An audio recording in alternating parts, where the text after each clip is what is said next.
It's time for episode 120 of The Crisis Show on YouTube and now also on the For Immediate Release Podcast Network and on iTunes. Today, we're going to talk about the attack at Ohio State University earlier this week by a man who used a car and a butcher knife to injure 11 people. Good evening from upstate New York. My name is Rich Klein. I'm president of Rich Klein Crisis Management and founder and host of The Crisis Show. Tonight, I'm joined by two guests to talk about crisis management, crisis communications, workplace security, workplace violence, and emergency management. We're going to try to wrap our arms around what happened in Columbus, Ohio, and also offer our audience some tips about what to do in these situations. And I'm so pleased to be joined by two really super people in their fields.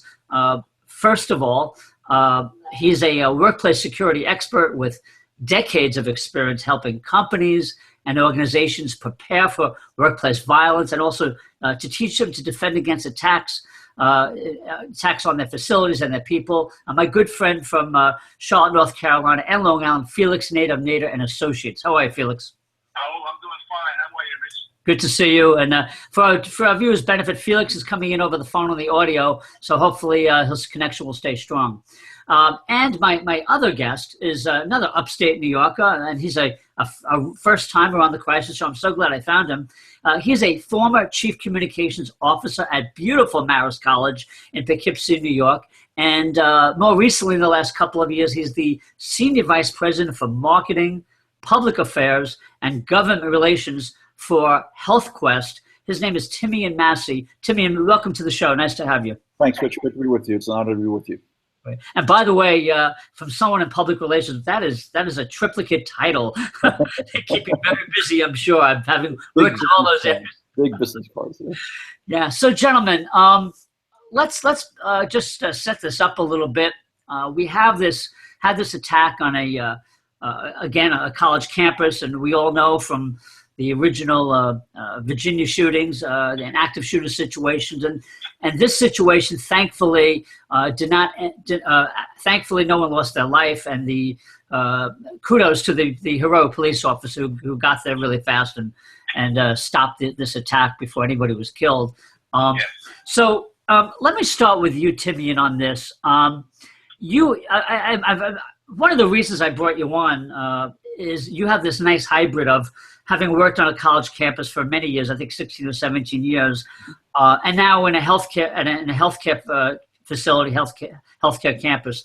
And of course, with all these attacks, we in public relations and crisis communications, we like to see that communication, that teamwork between government officials, campus leadership, campus police, campus president, and so forth, public safety, and then, of course, the chief medical officers or the doctors who operate on the people brought in. So talk to us a little bit about your experience at Marist, and then also now in the hospital setting in terms of these kind of situations. Sure.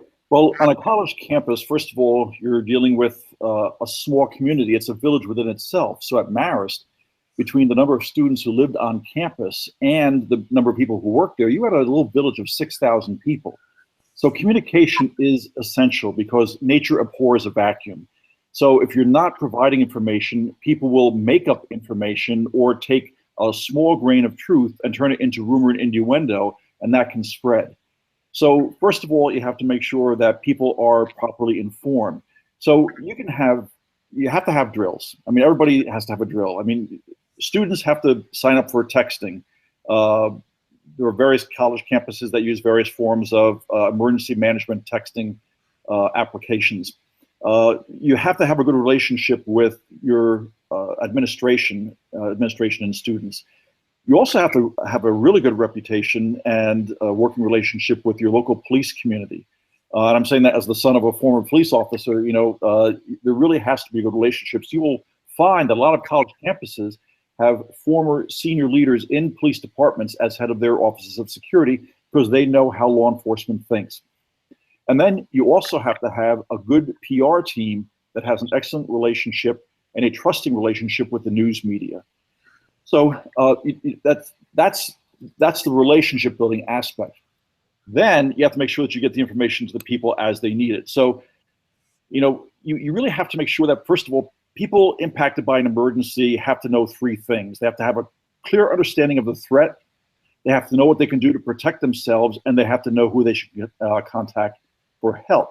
So, for example, in the Ohio State incident, the first message that went out pretty much said that there was an active shooter on campus. Now, this was before it was known that the person did not have a gun. Yeah. So, active shooter on campus, shelter in place. And the alerts sent out by Ohio State and its police department included the three-word phrase that has become the norm, not just on college campuses, but we use it at the hospital as well: run, hide, fight. So, those words mean nothing unless they're adequately explained. They sound simple: run, hide, fight. And Felix could talk about this better than I can. Yes, in fact, I want to pause there. This is all great stuff, because Felix and I had a conversation this morning when we were trying to connect initially about that, because I know, Felix, you want to, if you don't mind, just jump in for a minute or a couple of minutes, because I know I think you said you had some concerns about that. And also you Felix, in your work, you talk about the mindset of leadership before these things happen. So pick it up from there if you can, then we'll come back. Yeah, first of all, Timmy, that's a great opening. Appreciation for laying it all out. There are so many components to this that it's just too much. It's just mind-boggling. And thank goodness that as a postal inspector, when I was active and having a lot of fun, one of the areas that I was involved in was the National Public Information Officer, so I can talk to the issues that I noticed with all of this that was going on. But this notion of run, hide, and fight, we're talking about civilians, and we're talking about people who are asked to do things to minimize their risk. And I get it. I like the way Ohio State used it to put the alert out and indicate there was an urgency in needing to do something. But it's all counterintuitive. Run, hide, and fight. When I say to you, you're not going to get past me, you're not going to run, hide, and fight. You're going to do everything you can to defend yourself and to make your point known. I get it. But unless management understands that it is just a warning sign and a need to do something, they're going to have to invest in doing these drills a lot more than just once a year. Right. They're going to have to make that a commitment. And it's not because we're trying to create aggressive students or aggressive employees. It's because we're trying to create a muscle memory factor that causes people to instinctively do things, either to defend themselves or to take appropriate measures. Run, hide, and fight just happens to be something that is in vogue today. I don't agree with the fight part. I don't agree with the hide, the run part. I agree that it should all be interwoven into a decision that needs to be made at the moment. It should be non-linear. The suspect doesn't come in and tells you to run, doesn't tell you to hide, doesn't tell you to fight. You have to adapt to the situation, and it's not linear, and we have to understand that to be effective, we've got to create sort of independent thinking, not structured, myopic thinking. Can I interrupt you for a second? That's really helpful. I want to ask both of you this question because I haven't kept up with this on the security side. Is it my understanding that it's run first, hide second, fight back third as last resort? Is that the logic of it? Yes. Gentlemen? Okay. Yeah, I mean, that's so. And Timmian, you said, I think, that you've adopted this in the hospital setting as well. But again, there's a different kind of security force between a college campus and a hospital in some cases, right? So walk us through that a little bit if you can. Well, on some college campuses, Ohio State obviously being one of them, the security forces are actually deputized police forces, so they are armed. But there are a number of security forces, and Marist was one of them when I worked there, and this continues to be the case, that they are not armed deputies. So you are then dependent upon notification of local law enforcement agencies, whether it's state police, county sheriff's department, city or town police departments, and it will take a little bit of time to get there. So there's only so much that an internal security force can do. So, Felix was right on the money on this one here. I mean, think back when we were kids and, you had fire drills all the time. And you didn't have one fire drill a year. You had 2, 3, and 4 fire drills a year. And I'm even old enough now, and I'm showing my age, where I remember when we had the air raid drills. I'm old enough too. We all went to the basement. That's why I said, yeah, go into the desk because the Russians were going to bomb us. Yeah, exactly. So and they might still yet in this new world, but that's another story. We have to have these training sessions and emergency drills several times a year in our system, because otherwise they're also not taken seriously. And unfortunately, these are becoming such sadly common occurrences that every college campus and every student needs to take this seriously. School districts have started taking this seriously. So, for example, in the Poughkeepsie area, you will notice that the room numbers of rooms are visible from the outside as well. So that also helps with communication. If God forbid, there's actually a shooter somewhere in the vicinity of a school, and if people need to make checks, they'll know exactly where room numbers are through the exterior of the building instead of not just the interior of the building. So school districts, I believe, are taking this more seriously. Colleges, universities need to take more seriously as well. Yeah, Felix, you've advised many organizations and companies. I've worked with you over the years and know a lot about your work. Talk to us about this resistance that you may get when you go in to pitch a client on this, on what you, in terms of getting them into that mentality. I mean, like, I think all of us who are in crisis management, we get the call at the 11th hour, right? But you're very aggressive in trying to get the point across, because I've watched you speak publicly on this, about getting in early on this and making sure that management, whether it's a campus or a business, gets on board in terms of looking out for warning signs. So talk to us about that a little bit. Yeah, Rich, there's a lot of components to this. There's the tactical piece and there's the strategic piece. The police have a great handle on the tactical piece. When there's a going postal situation or a homicidal threat situation, they do their jobs quite effectively. And they expect the workplaces to be prepared to do what they're supposed to do to minimize their risk, so that when they come in, they don't inadvertently shoot an employee who wasn't properly trained. But here's the problem, is workplace violence prevention over the years has become, Timmy, you can verify this, has become so commoditized that everybody is an expert in workplace violence prevention. Workplace violence prevention is a lot more complicated than strapping on a gun and firing someone. It is a psychology, it is a mindset. And now with this run, hide, and fight, it is definitely a mindset that has to be inculcated into the workforce so they understand their responsibility. Management shouldn't be told that the local police department is going to be doing this training. Management should adopt this as their own responsibility in providing for a safe, secure, and productive workplace from their end. Police departments are there to respond when there's an emergency situation that is within their realm. But we have to consider the fact that response times may be stretched out, and workplaces have a responsibility to provide for their own safety and their own security pending the arrival of the police forces. So this notion that we have well-trained and well-prepared police departments is well and good, but what our organization is doing from the top down to invest in workplace safety and security, and then reinforcing that training throughout the year with policies, plans, and procedures that help minimize the risk and help employees understand and students understand and nurses and healthcare environments understand what their responsibilities are, so that there's a marriage between the workplace, the school, the college, and the police response. So that's a great point. All great points, Felix. I want to follow up with you on something related to the Ohio State. And Timmian, feel free to jump in. I think this is very interesting. We talk about workplace violence. Of course, the campus is a workplace. This particular incident, they're leaning towards terrorism or terrorism inspired, if you will, based on some social media posts. Even though ISIS claims he was one of theirs, there's a lot of reports saying, no, he was just a lone wolf. In either case. So my question to you is this.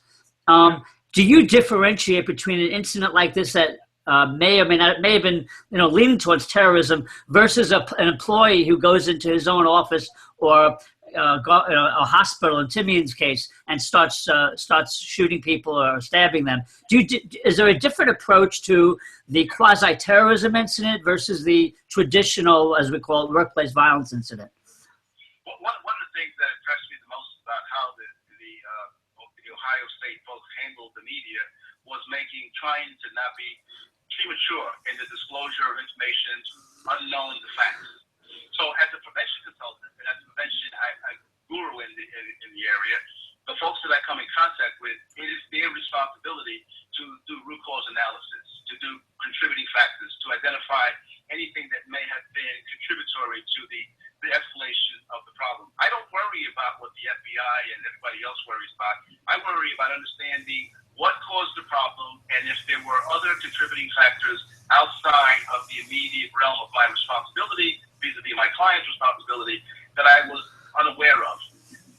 And then I work outwards, like the Israelis do with their security protocols. They just start in the center and they keep moving out and they collect as much information as possible. But here's the problem, even when you look at this individual, the reason why even in traditional workplaces that workplace violence prevention doesn't work is because it's zero tolerance natured. So zero tolerance is structured and rigid. It means that if you see something, you're not going to want to say something because it's going to affect an employee's livelihood. So until there's some flexibility and latitude in building trust and confidence in reporting, employees, like in this case, who may have known this guy had these feelings and these emotions and these radicalized tendencies, didn't want to say anything because they didn't know how to handle the information, and they didn't want to be premature in the disclosure and causing ill will between themselves and the individual. And that's a major problem in workplaces where it involves livelihoods. People don't want to drop a dime on their coworker without having any trust, confidence that there's going to be something done to help ameliorate the situation. Yeah, and I guess it also becomes, and Timmian, feel free to jump in here, but I imagine it's also a privacy issue, and you deal with a lot of HR people, correct, Felix, in your work? Yeah. So tell us. Yeah, Timmian. Just two other points. Yeah. When you're determining what the actual cause of the workplace violence is, the only thing in my mind that would be different if it was a terrorism-related incident would be the number of people involved. So that is always an issue. For example, is it a lone gunman? And then this is one of the things that Ohio State had to worry about. Was it one person? And then when that one person was caught, did it declare all clear? No. Could it be more than one person? And lockdowns still exist. I mean, take a look back about 8 years ago or so when there was the mass shooting, probably the worst one on a college campus at West Virginia. So it was that again. That was a student on campus, no ties to terrorism, but obviously had severe mental issues that had been identified. And Felix, this is exactly what you were pointing out on the level of employer and employee. It's the same thing with students. Are there students that have issues that could lead somebody to be violent? And and then will the person feel comfortable reporting that? And once that person is reported, is that report taken seriously? So I think you can take the same statement that you made when it came to reporting a fellow employee to also reporting on a student. Right. Excellent point. Yeah. And it's and the communities, whether it's be a college, hospital, or workplace, the communities are focused in their own ways. Right. The HR community wraps their arms around privacy and the need for confidentiality. And I always say, not when it comes to somebody's livelihood, not when it comes to a life and death situation. You're going to have to make a decision early on so that the threat assessment piece can jump in and mitigate the risk. But most of the times they know what's going on, not timely enough reporting and requests for assistance and support. And then over time, because it's mishandled and improperly handled, you have the escalation factor. Don't forget, these kinds of crimes are only emotional crimes. When you fire me, I want to get even with you. When you don't treat me right, I want to get even with you. When I perceive a problem, I want to get even with you. Those are all emotionalized. Most of these people don't have criminal records. They have an impact affected by their relationship that causes them to take it to the extreme. And it's not that easy. It's not about firing. It's not about discipline. It's not about arresting.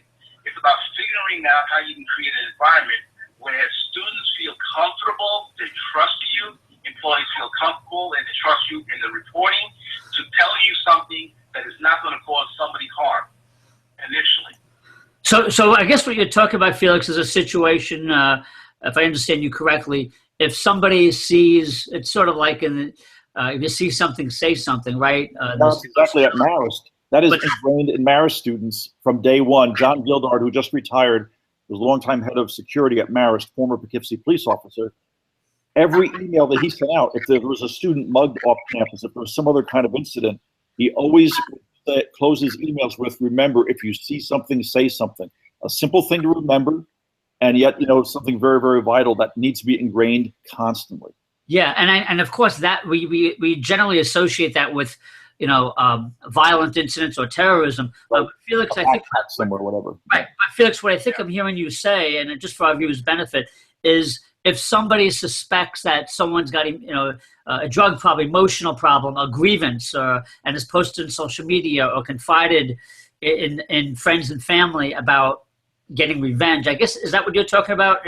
Is coming forward with that information, and who do they come forward to? I mean, that's the question too. Yeah. It's a complicated suggestion. Yeah. That the employee come forward, depending upon the culture of the organization. The person who sees it may agree with the employee, may agree with the student. Let me give you an example. This 6 months ago, I wrote an article. What does workplace violence prevention mean to you? A girl out of Long Island, she calls me and she says, "Mr. Nater, let me tell you what happened to me. I gave my term paper to my college professor. He acknowledged receiving it. I go on my vacation during the break. I come back and he makes an announcement. If your name is on the bulletin board, that meant you didn't submit your term paper. I go to the bulletin board and my name was on the bulletin board. I told my father I felt like killing him." It's an emotional response to a normal human being's reaction when they feel avenged, when they feel aggrieved, when they feel helpless. And when it comes to coworkers, if the environment is caustic, if the environment is confrontational, if there is a culture that supports this hostility, they're not going to drop a dime on them, even if they know it exists. Yeah. They've got to create a culture where there's no accountability for reporting if you're doing the right thing. And the consequences are intended to minimize risk and to help the people who are the bad guys and bad girls, not to instantaneously find just cause to terminate them. Right, that's very interesting. Did you want to add anything to that part of it, Timmian? No, it's again right on the money. Right on the money. Yeah. Is there anything you want to add to that, though? If not, I'll move on to a different. I want to change subjects, so that's okay. Yeah. So, what I wanted to do, gentlemen, and I wanted to play a clip, and this is really for you, Timmian, and myself particularly. It's the press conference, the first press conference at OSU that involved the chief of police, the campus president, the Columbus, Ohio chief of police, and the chief medical officer and public safety people. So I want to play a few clips for our audience, and then I'd like us to just give it a little bit of analysis, if that's all right with you. So let me just cue this up here.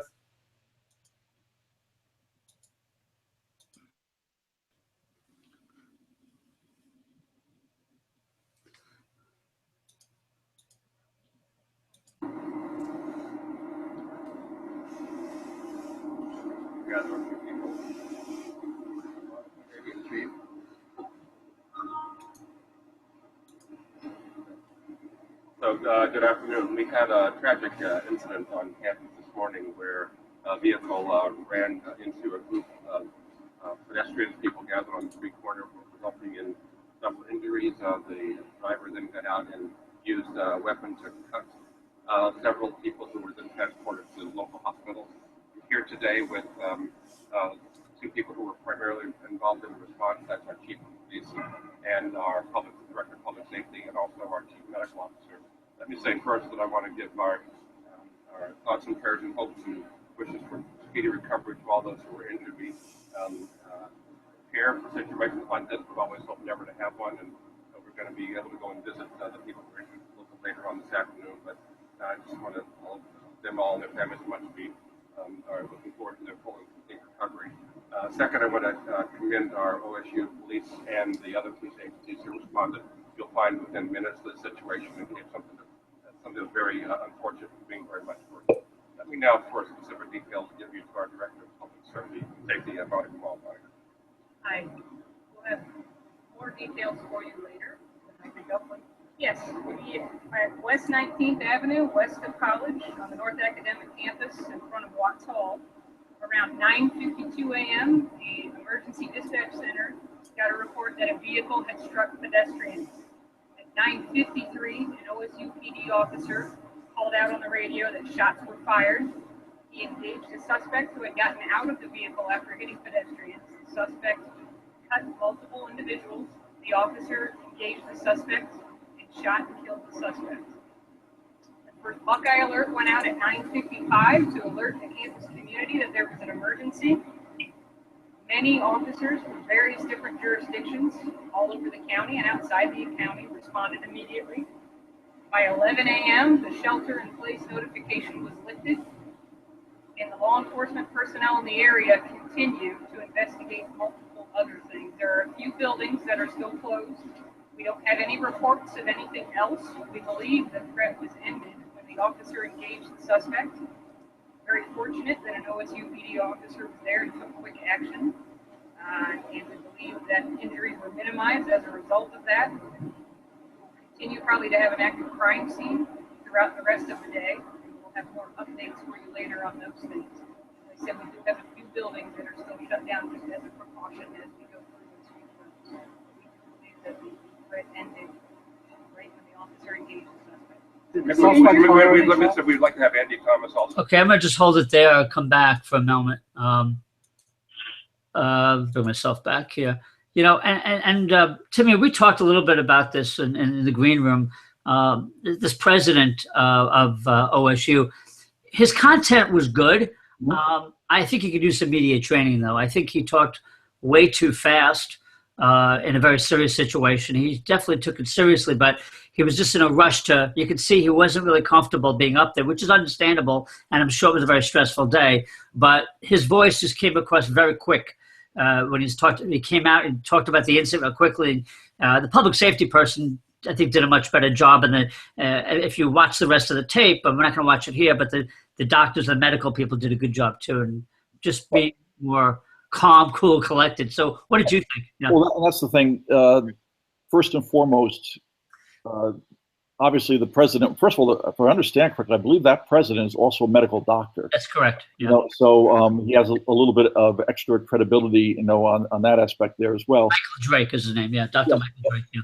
So it's very important to be the voice of calm. So even if it means having somebody working with you to prep you in advance, and you could have printed information as the public safety security director did, so that you speak fluidly, you speak confidently, you have the right amount of emotion mixed with concern.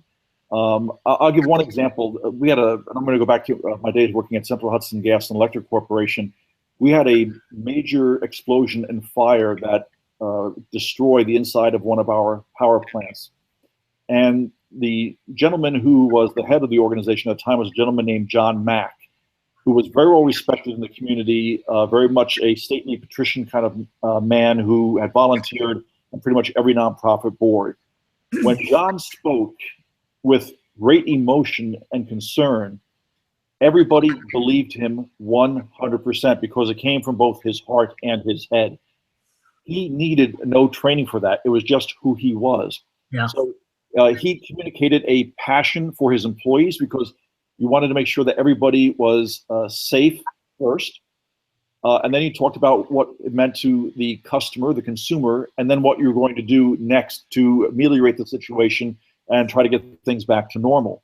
So I think the president did fairly well under the circumstances. I think could have focused a little bit more on talking directly to the media that were there, looking straight ahead, showing a bit of confidence in the position, and again, being this voice of calm. So I'm sure that was just the first of many updates. I know that when I worked at Marist, we did not have an active shooter situation on campus, but we had a number of situations where we had media coming in. You know, we had the 2 students who had died at many years apart from meningitis. And literally, you were because that was a national story. One actually had been the best friend of a very well-known celebrity.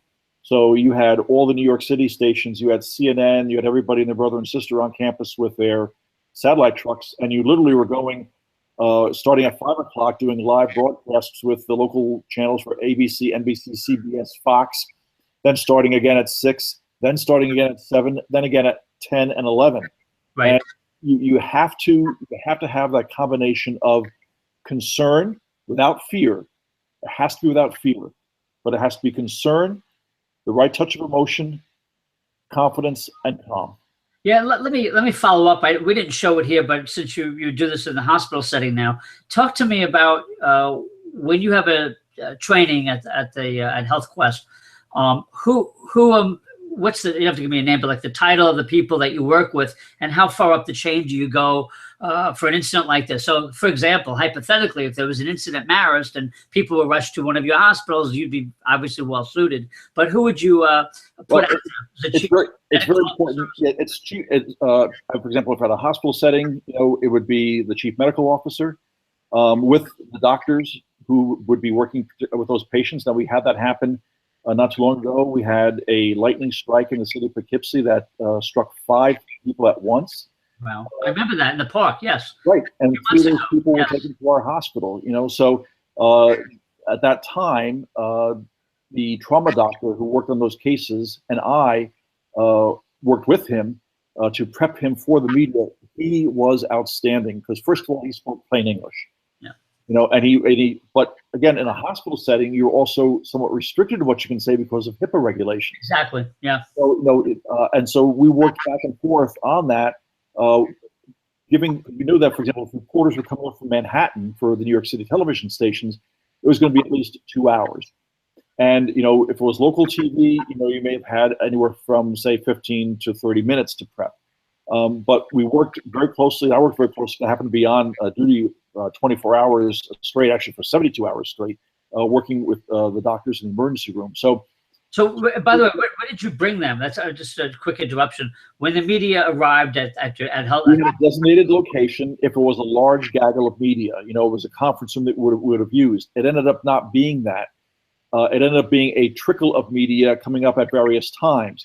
So there, what we did is we actually stepped out of the hospital. It happened to be a very nice day after this storm, and we did the interviews. There were no interviews done live that night when the patients were brought in, but the interviews were done the following day. So we actually then went outside and showed a sign that said Bassett Brothers Medical Center. So it was outside of the hospital setting.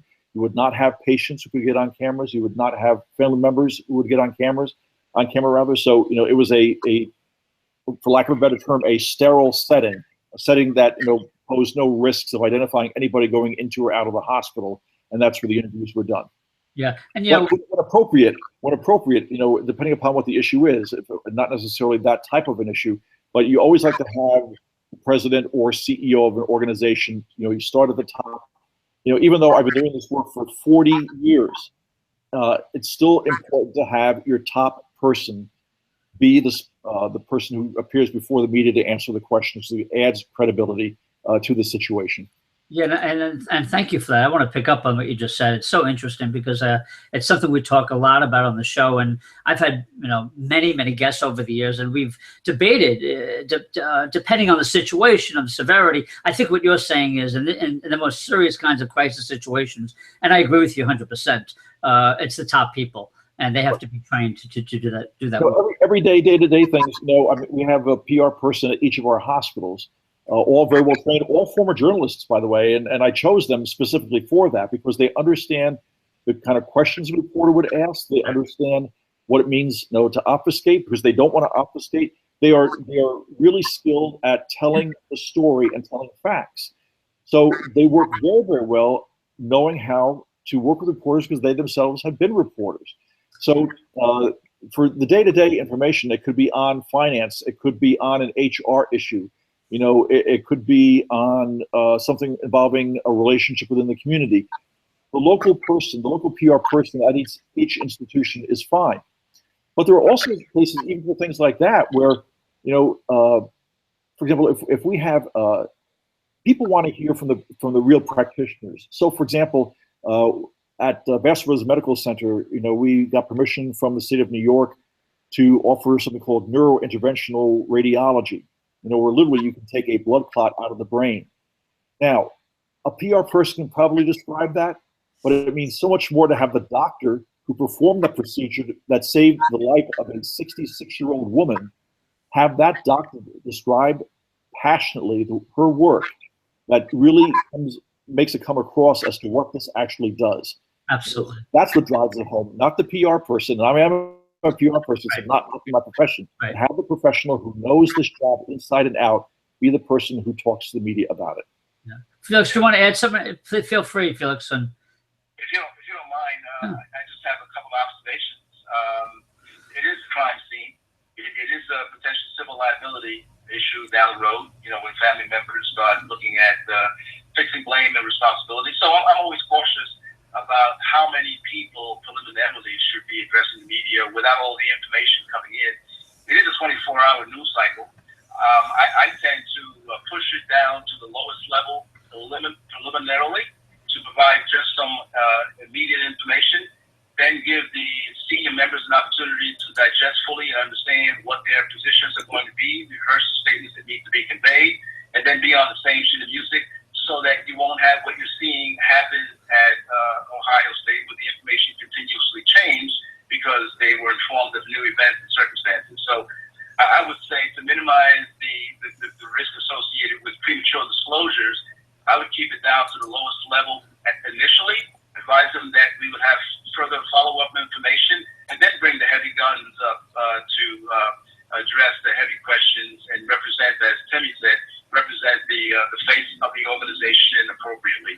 Yeah, so I think it depends on the situation. I respectfully disagree with you in a situation like this. I mean, let me put it this way, Felix. Your point's well taken about the liability. I get that. I still think from the get-go of a serious situation like this, you have to put the top management out there. Having said that, I do agree with you about the disclosure of information. So the idea, in this case, we had an incident.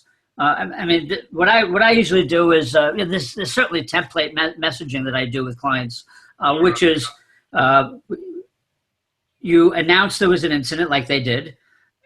Everything, what we're going to say is very preliminary. The investigation is ongoing. We're going to update you later in a few. As Timmian pointed out, you have multiple updates, and you give it. You let the information trickle out as need be. You don't want to get ahead of the investigation, obviously, and you certainly don't want to put yourself in a situation where there's going to be liability issues. But yeah, and I think here, from what I saw of this tape, they did a pretty good job of that. They didn't go beyond that. I think what's interesting, though, is when this first broke, and Timmy and I were talking about this a little bit earlier, when it broke on Twitter, and when they were talking about active shooter, and in fact, there were even some witnesses in some of the news stories that said they actually heard gunshots, when in fact they didn't hear gunshots. They heard a car crash and thought it was gunshots, from my understanding. And then it was the knife attack. So it's also really important, folks, to make sure you correct misinformation that got out early. And because of social media, because of live streaming, because of the 24/7 news cycle, which you appropriately labeled, there's going to be a lot of inaccuracies. And Timmy, and I know you've dealt with this a lot, and we talked about it. But it's also really important if 3 hours ago you put out that it was an active shooter, even if everything's resolved, you want to put out a correction, just like a newspaper would. Earlier reports said this. In fact, we've now determined it was a sole perpetrator with a knife in a car, whatever the case. That really builds your credibility as well. To admit that there was a change of information, and it also, I mean, the situation at Ohio State, it was a place where media arrived relatively quickly. It was in a major metropolitan area. I'm in Poughkeepsie, New York, halfway between New York City and Albany, and a lot of what I do is over the phone. So I was dealing with 30 different reporters that were constantly calling on the phone. So what I would do there was the equivalent of the updates, but to each individual person. So I would have the information in front of me, so I knew I was saying the exact same thing to every person. But I also did not wait for the reporters to call me for updates. I called the reporters with updates, which they appreciated.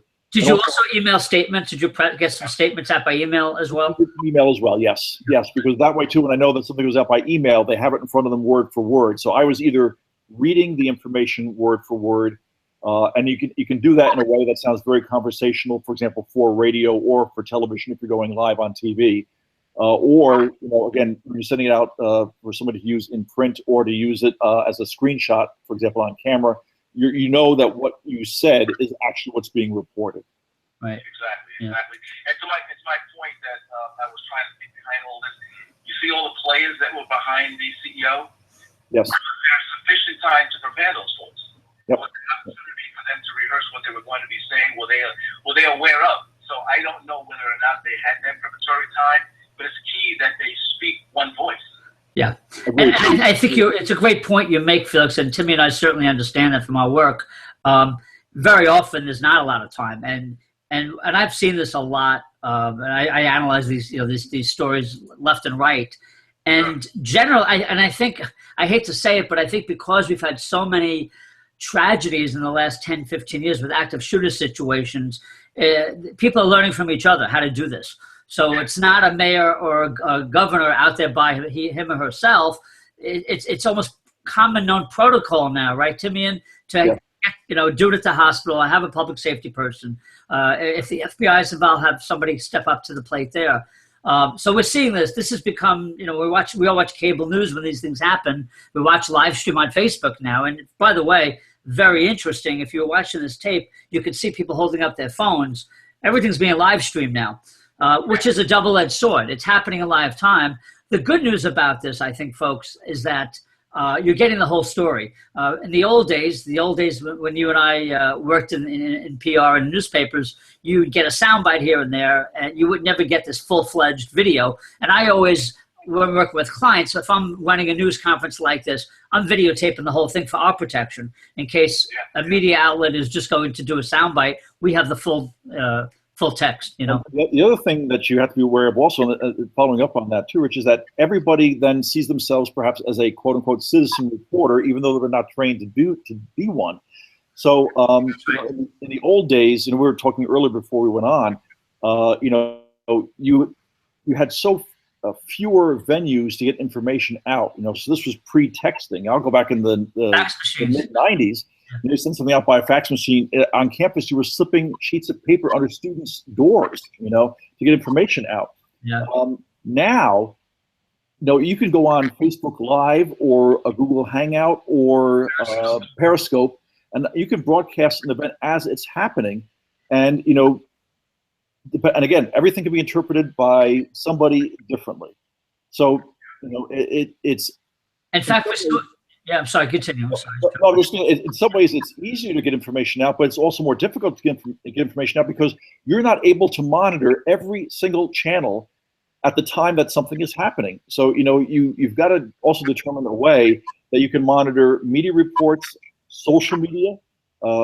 We had an incident at Marist maybe like 6-7 years ago where I was awakened by a student who called me at my home at 2 o'clock in the morning about graffiti tags being placed on female dorms, alleging that this is where someone's going to come back and attack these female students. So what it ended up being, and that started taking off like wildfire on Twitter, which was the medium at the time.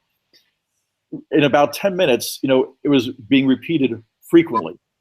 So in another 10 minutes that it took to wake up the head of security at Marist, who then woke up the local police chief, we found out it was a 16-year-old kid who was caught with a spray painting can, putting smiley faces on buildings all over the place. So that brought the tension level down. But so people were saying, what's going on with my kid? And then 10 minutes later, they're saying, thanks for allaying my fears, and then dealing with all the follow-up later through email and other channels. But again, nature abhors a vacuum. If you are not putting the information out there, people are going to fill it with whatever interpretation of the information they believe they have at that moment. Yeah, I just want to real quickly point, before I go to you, Felix, real quickly on the live streaming, one thing that occurred to me, I was just thinking about this. Yesterday, I was watching CNN's coverage of this, Monday, we were watching this live. There was a reporter zooming in on the police, and of course, you're worried about the the criminal, the terrorist, watching this and knowing what the next move is going to be by the law enforcement. And you actually, on the live stream, you could hear the reporter say, "Oh, you're right, I should back," and the camera then backed out. It was actually a local TV reporter. Did you see that? I don't know if you saw that. Yeah. So very interesting. This is the new world we live in, the double-edged sword of citizen journalism, but also putting what a challenge law enforcement has now, because you have drones and helicopters hovering over a crime scene as it's happening, whether it's a hostage crisis or a terrorism situation. So journalists need to take that responsibility to know when to pull back and let them do their job, so they don't put anybody else in danger. Yeah, but go ahead, Felix. Yeah, to that point, you and I have had this conversation over the years for Greg. I got to say, this was by far head and shoulders. This press conference and this dissemination and interaction with the media was by far head and shoulders, probably about the better and the best I've seen yet in terms of communicating, interacting with the media, controlling the information that gets disseminated. It was well done. So I'm not being critical about that. I was just making the observation about other things from a learning point perspective. I thought it was well done. You and I talked about it yesterday, and I commended them, so I didn't want to go in that area to be critical at all. Well, there's room for improvement, I think, is the point, and I agree with you. Like, I made the point about the college president. He was good, but he could be better, and like I said, and all of us, we're all in the business of making our clients, and in your case, your colleagues, making them better at what they do. So because again, it's about your reputation in the end. And I was not on the ground, obviously, when this was happening. I was not at OSU, but everything that I've seen, both in print and seeing on television, hearing radio reports, I have to give credit where credit is due and say that the folks at OSU did a superb job. Yeah, they also did a really good job on immediately getting counseling, announcing it for not just for the students, for the staff members. They had it all organized. It was on Twitter. It was on the Facebook page. It's interesting as well. Just a real quick note. In the old days, it was you put stuff on your website.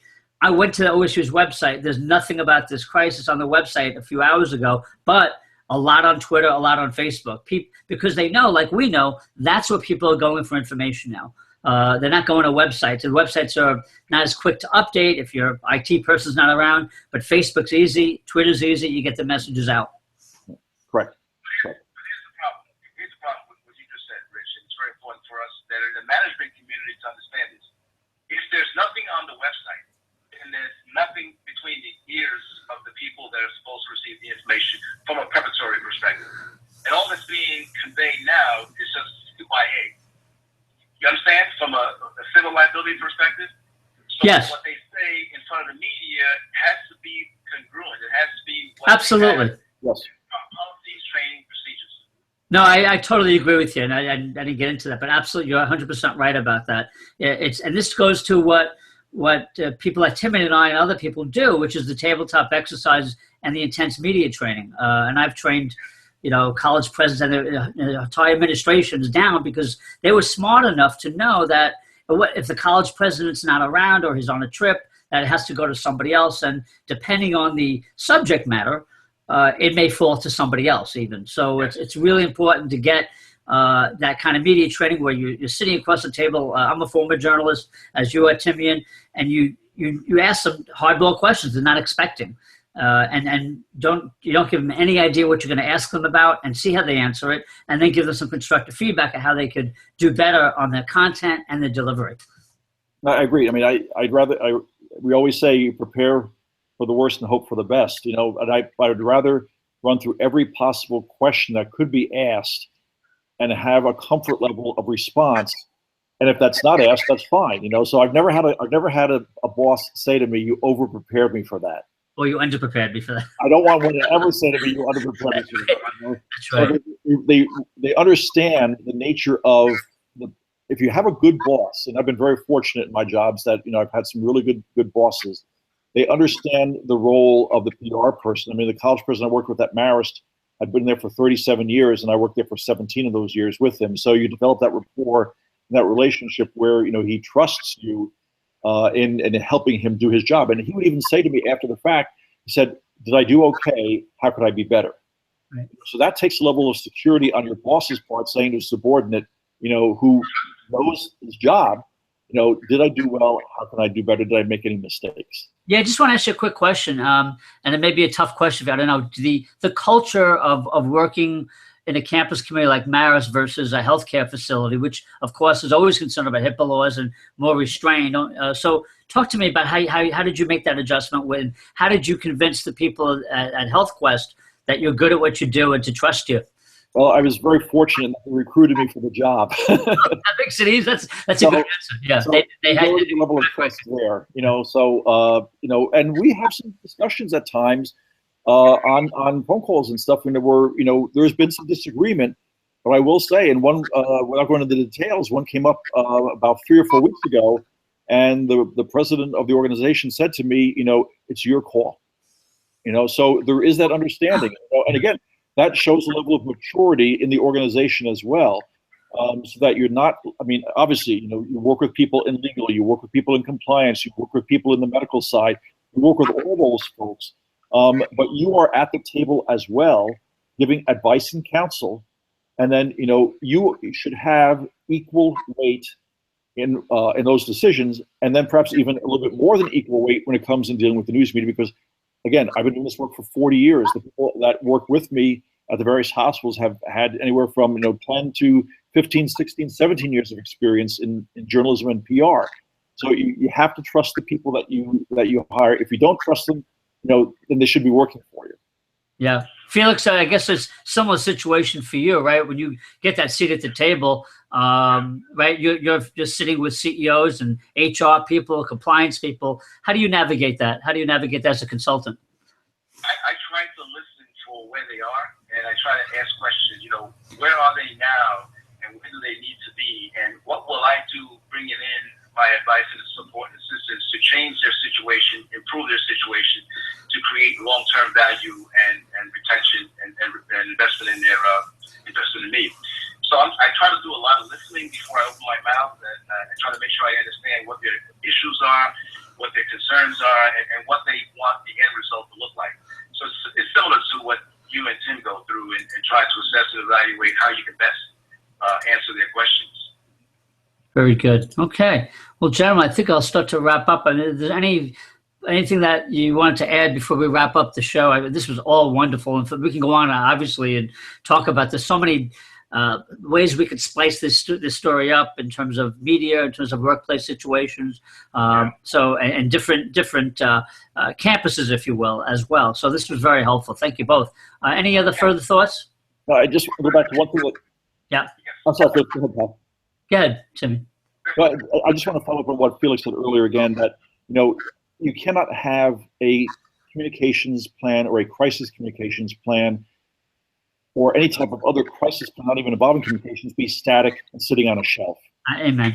If you don't take it seriously, and the people in your organization don't practice for a crisis, whatever that crisis may be, you have to practice those scenarios on an ongoing basis, because the day is going to come, sadly, when you're going to have to actually implement it. You hope that you don't. But again, I'd rather over-prepare for a situation and not have to use it. So, continue to look at your information. See if you need to update something if you have a crisis communications manual, you have to update something. What has changed in media that may necessitate a change in how you deal with something? It can't gather dust on a shelf. You have to take a look at it, you have to practice it, and then when the time comes, put it into effect. Yeah, and I would just follow up on that. That's an excellent point. Remind me of the importance of your crisis communications team, because employees change, there's turnover, and is that new person trained, and do they know what their responsibilities are? Very important. And certainly, Felix, I know you certainly, I'm sure you encourage people on the workplace security and workplace violence side to make sure that your clients know who their people are that you can work with, right? Yes, yeah. Absolutely. To my end, I always say, specifically when it comes to workplace violence prevention, until there's an alignment between policies, plans, procedures, security, technology, training, and the human element, there is no workplace violence prevention. It's just a disjoint effort. And one final point, I beg workplaces to stop relying on local police departments to do run, hide, and fight training. Yes, they want to be involved. Yes, they want to know what's going on. Yes, they want to have an understanding that their doors are open to the police, but invest in the appropriate level of training that brings in the limitations of your organization, the willingness of the organization to create the designs necessary to provide minimization to injury and risk, safe rooms, procedures, policies, and plans that complement the police. And please, Mike Wood is an NRA law enforcement division guy who's a certified instructor, wrote a book, I believe it was the New Hall shooting. He and I are probably the only two guys to say there's nothing intuitive about run, hide, fight. It's counterintuitive. If I walk up to you, Tim and Rich, and I yell in your face, are you going to run and hide? No, you're going to jump in my face and do something about it. So we've got to be very, very careful that we don't create little wussies in inculcating this notion. We have to do something and do what I do when I talk about run, hide, and fight. Run, but think before you run. Don't react in a fear moment. Think about it, because you're going to freeze. And when you freeze, you're going to be running into a brick wall. And do the things from a methodical perspective. Think before you react. So that if you're in a movie theater, you're not going to run out the exit. You're going to drop down, assess and evaluate, gather your thoughts, and then make decisions. If you're in a mall and you hear gunshots, you're not going to run with the crowd. You're going to go left or right and hide and wait and assess and evaluate. So you've got to understand that this stuff is counterintuitive. But be that as it may, we've got to put something in place that at least begins the process of training our students, training our workforce, and understanding what their responsibilities are. And it starts from the top down. It isn't from the bottom up. Yeah, very interesting. I think that's for a discussion for another show to go more deeply into that. We could do a whole show on run, hide, fight, obviously, and the debate about that. Very interesting. But thank you so much for that insight. But I guess what you're saying is we got to train, not just manage, we got to train all these thousands, hundreds of thousands of students to have that thought process. I don't know, my daughter's going to college in a year and a half, and God knows if she's going to have the intuition. Although she's a smart kid and knows martial arts, so she may be better than, and she may be better than most at it. But I hear what you're saying, Felix. But you're talking about changing a mindset, I guess, of an entire millennial population, right? Well, it's natural. It's natural. I had a hospital vice president say, Felix Tracy's a good point. It is counterintuitive. We naturally confront situations. We don't run away from situations. We just have to know what we're confronting. Right. We're not confronting a knife, we're confronting a gun. If we're confronting a gun, we respond a certain way. We're confronting a knife, we respond a different way. Yeah. But this nice-to-do commoditization of this, we need to be very, very careful that we're not putting the burden of responsibility on law enforcement. I totally agree on that, yeah. I think we all... Because the victims think that the police are responsible for their safety and their security, and we've all become accustomed to that. They have a responsibility to respond, but what are we in the workplace doing about mitigating risk? Excellent point to wrap up. I think we all three of us would agree on that for sure. So thank you so much. Really appreciate it. Excellent show. Timmian Massie, right? I think I got it right. Yep. Timmian Massie from HealthQuest and Dutchess County, Poughkeepsie, New York, across the river from Newport. So I went to school. Good memories. Thank you so much. We'll have you both on again. I think this was a great show.